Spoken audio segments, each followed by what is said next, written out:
Have you ever seen a fish climb a tree? And if you haven't, imagine a fish climbing a tree. I mean, if you could imagine that, it'd be like, oh my God, that's really cool. You'd see, holy hell, that is a fish climbing a tree. And you'd be like, woohoo. And you'd celebrate it. And you'd encourage it, say, hey, maybe you can climb some higher. In reality, though, at least in my physical reality, I've never seen a fish climb a tree, and I don't even know if there is a fish that could climb a tree. I'm sure someone watching this video will Google it and put it in the comments, and thank you very much for doing that. Nonetheless, in context of schooling, the old way of being in school and education systems, and indeed even to a degree, this current so-called future-focused learning of schools is still, in the old days, it completely taught fish to climb trees, as an analogy, and these days it still does that to a degree. It's teaching kids stuff that they are not naturally disposed to, naturally inclined to learn. And as I discussed in one of the other videos, people learn what interests them. You can feed people information, and it doesn't matter whether they're kids or they're adults. You can feed people information. If there is no interest in the topic, they won't learn it.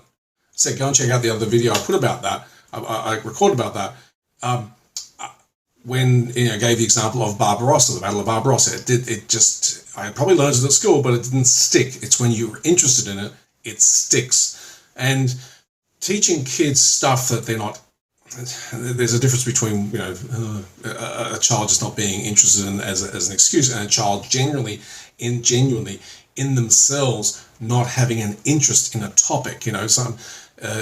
Some kids will be more creatively inclined as adults. Others will be more analytical. Others, everyone has their uniqueness about them. And we should do two things. One is we should celebrate the things that make us the same.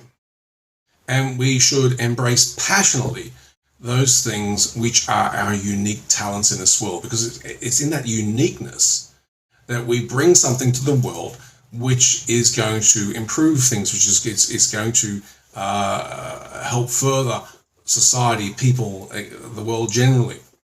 And I don't just mean the world, the people, I mean the world, the planet, the universe, etc. So teaching everybody the same stuff, and even just with I realize some people who in education say, oh, it's not all the same. We have this broad curriculum. Yes, we have this broad curriculum. And still, the broad curriculum, if you look at it, is so structured, it's almost stifling. So my plan is that, apart from possibly some fundamentals, and again, there's a video for what is it really required in 2050 for education. Go and check that out if you're so inclined. Apart from what is possibly required education, it is my plan that kids should be focused on learning those things which are of genuine interest to them, and in which they excel, as well as helping them push boundaries for areas which are bordering on that, for example. And they should not be learning necessarily based on a class structure. Like your child might be in year 1 or year 3 or year 5, and they may have an aptitude for learning a particular topic 2 classes above them. So they should be able to do that. And places like School for Understanding already do that. Places like, I believe Steiner might also do that. But School for Understanding is a great school in the Netherlands, which actually has that approach. And I believe also Finland does it also. So children should learn to the level, firstly, in the topics they're interested in, and to the level they're interested in. We should not be, or we should rather, let's put it this way, we should avoid indoctrinating children in information that we as a society with our old paradigms think they must absolutely know, right? If they want to know about a certain topic, we can certainly expose it to them, and then let them discover and explore and discover their own passion for it.